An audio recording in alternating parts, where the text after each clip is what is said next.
আমাদের গল্পের প্রথম ক্যারেক্টার অন্তু, এক অবলা মহিলা চোর উর্ফে পরিবারের নাক কাটানো প্রথম চোর। দ্বিতীয় ক্যারেক্টার অন্তুর বাবা, একজন লেজেন্ডারি থিফ, একদম গডফাদার টাইপ।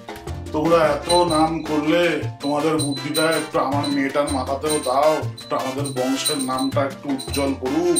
তৃতীয় ক্যারেক্টার অভিজিৎ, একটি মিডল ক্লাস ছেলে যার কাছে চুরি করতে গিয়ে অন্তুর জীবন যাবে পাল্টে। এই জিনিসটা দেখ, এটা দিয়ে আমরা দরজা কাটি। আরে ওটা রাখ, যেটা শেখাচ্ছি সেটা দেখ। ওটা দিয়ে তোর কিচ্ছু হবে না। ওটা গাধা, তুই 99 বার ফেল করেছিস। আমাদের বংশের তো 5 বছরের বাচ্চাগুলো লকার খুলে দেয়, আর তুই এখানে বসে বসে। আর হবে না বাবা, তুমি বকো না এভাবে। এই আমার মেয়েকে বকো না তো। ঠাকুর কিছু রক্ষা করো, ঠাকুর একটু আশীর্বাদ দাও আমার মেয়েকে যেন চুরি করতে পারে। ঠাকুর আমি তোমার মন্দির থেকে 4টে লোকের জুতো চুরি করে নিয়ে যাবো। ঠাকুর তুমি একটু আশীর্বাদ দাও। বাবা আমাকে একটা সুযোগ দাও বাবা, লাস্ট একটা সুযোগ দাও। লাস্ট টাইম করেই ফেলেছিলাম আমি। শুধু ওই সিকিউরিটি ডগটাকে আমি একটু বিস্কুট দিয়ে খাওয়াতে গেলাম ওকে বশ করার জন্য। ওর ওই মায়া মায়া চোখ আর ওই লেজ দোলানি দেখে আমি বশ হয়ে গেলাম, আর পারলাম না বাবা। এবার আমি ঠিক পারবো, আর একটা সুযোগ দাও বাবা। সব দোষ তোমার, বুঝেছো? দুজন মিলে সারাদিন বাড়িতে বসে শুধু এই কমেডি ছবি দেখবে আর গোপাল ভাট দেখবে। এতবার বলেছি একটু ক্রাইম পেট্রোল দেখো, ক্রাইম পেট্রোল, তা না সারাদিন বসে কমেডি ছবি দেখবে। কি যে হবে আমার, একটা নাম করা ছোটের বাড়িতে মেয়েটার বিয়ে দিতে পারবো না। বাবা এবার আমাকে শেষ সুযোগ দাও, লাস্ট চান্স। এবার আমি পারবোই পারবো। একটা অনেক বড় প্ল্যান করেছি বাবা, এবার আমি পারবোই।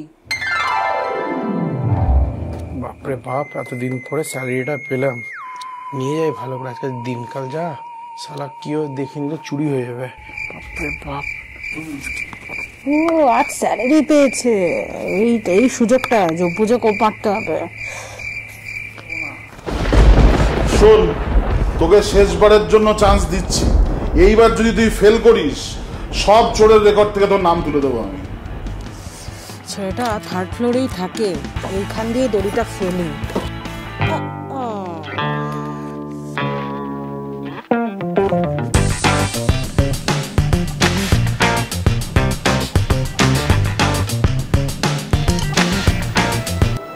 আরে রান্নাঘর তো, একটু খিদেও পাচ্ছে, একটু দেখে আসি কে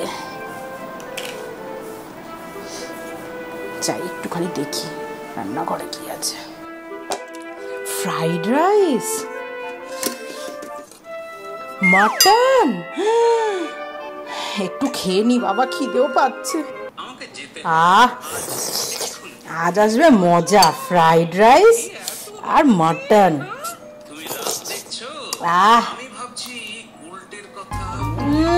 যেকোনো করে আমার জীবন অন্ধকারে কেন জানি রে। কে তুই? কে তুই? চল নাকি? কে তুই? কে? আমি ফুড ডেলিভারি। আমি খাবার নিতে এসেছিলাম, দিতে এসেছিলাম। আমার কোনো দোষ নেই। ফুড ডেলিভারি মানে তোমার ব্ল্যাক ড্রেসে আর ফুড দিতে এসেছো? বলে নিজে এক থালা বসে আমার মাটন আর ফ্রাইড রাইস খাচ্ছ? কি রে তুই চোর? তুই চোর। দাদা প্লিজ আমাকে পুলিশের কাছে দেবেন না। এই চুরিটা আমার জন্য জীবন মরণের ব্যাপার। আমি অনেক নামকরা চোর ফ্যামিলি থেকে বিলং করি। 99 বার ফেল করে এবার তাও অ্যাটলিস্ট একটা বাড়িতে ঢুকতে পেরেছি। এর আগে কোনোদিন কোনো বাড়িতে ঢুকতেই পারিনি আমি।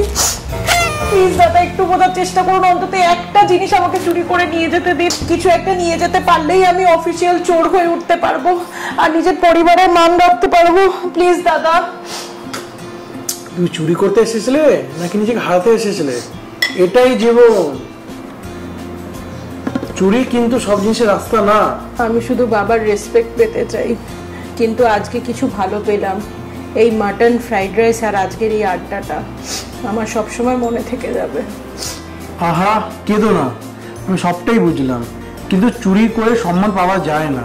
তোমার কাজ লাগবে, আমি দেব সবভাবে। যদি তুমি টাকা কামাতে চাও বলো, আমার ছোট একটা ক্যাফে আছে, আমি তোমার কাজ দিতে পারি যদি তুমি কাজ করতে চাও।